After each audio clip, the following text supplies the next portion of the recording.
Now, Mekisha Creal is assistant at the Caddo Parish District Attorney's Office. And let me see if I got this right, because you've been with us once before, but I was on vacation, so we're meeting for the first time, even talking for the first time.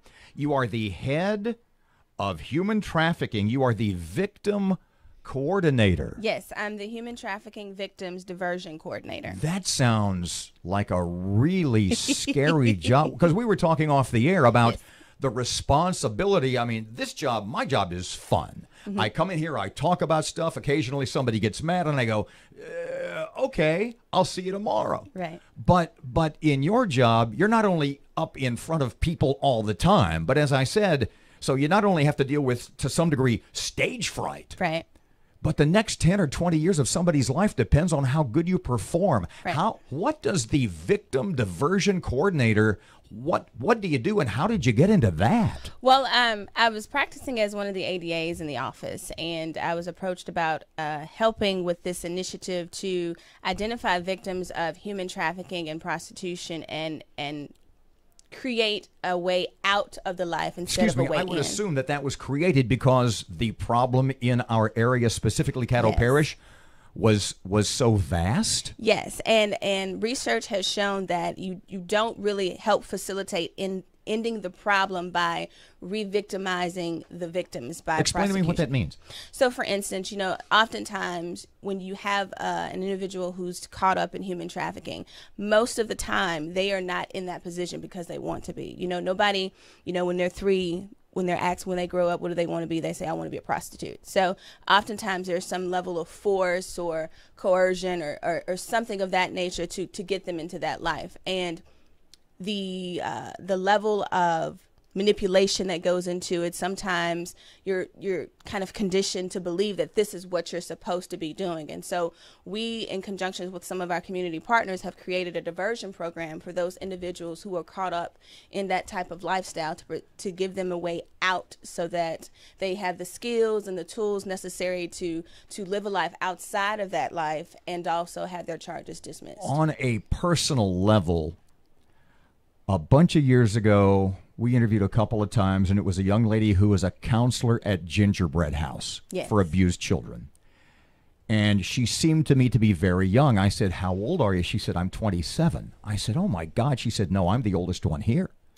I said, what? She said, because of the toll it takes, because you are dealing constantly with these kids who have been sexually abused. She said, on average, it's 5 or 6 years, and you just got to get out. She said, I've been doing this 7 years. I'm the grizzled old vet.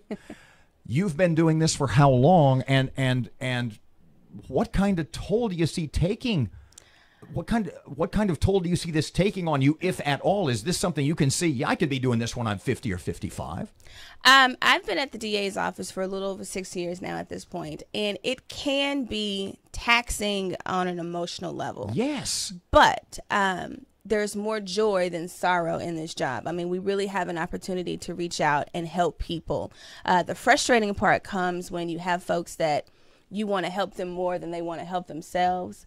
But oftentimes that's the first contact with someone that they feel actually cares about them. And so it can be very rewarding. To use the term recidivism may be the wrong word to use for people who get caught up in human trafficking or sexual trafficking, specifically sex trafficking. What percentage, you said the diversion program to teach them there's something else they can do, to get them pointed in the right direction. What's the percentage rate of success? Well, it really depends on the individuals and their willingness to participate. I mean, in order to get them in the program, they have to want to be in the program in the first place. And so we've had some girls in the program who have literally been in at least two years or more, because sometimes it takes that long to, for lack of better words, reprogram your mind to know that you are worth more than an ad on Backpage or some other networking site. The case involving Lee Nantian and Bing Bing Lee, what did you have to do with that? I did not have anything to do with it directly. It was assigned to another DA. And what can you tell us about that case? What, just you being on the periphery?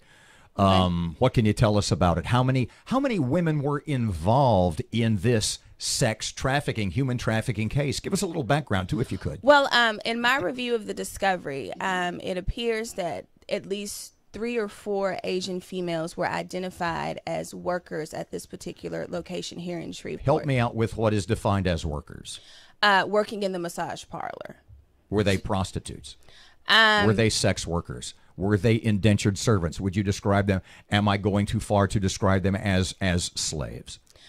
Well, let me just be honest. Human trafficking is a form of modern slavery. So, I mean, there's no ifs, ands, or buts about that. The level of detail in terms of what they were doing is a little bit more Pardon me, difficult. doing or forced to do? That's my point. Doing is a little bit harder to explain because of things like language barriers, their willingness to participate, their willingness to give information. So based on my review of the discovery, some were asked specifically, were you forced to do this? And they refused to answer the question. So, wow. How did those women end up here?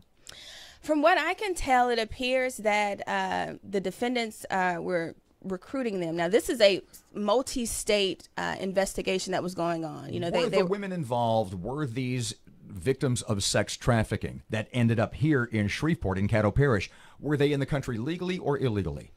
That has not necessarily been determined. Really? Yes, because oftentimes they don't always have the requisite ID.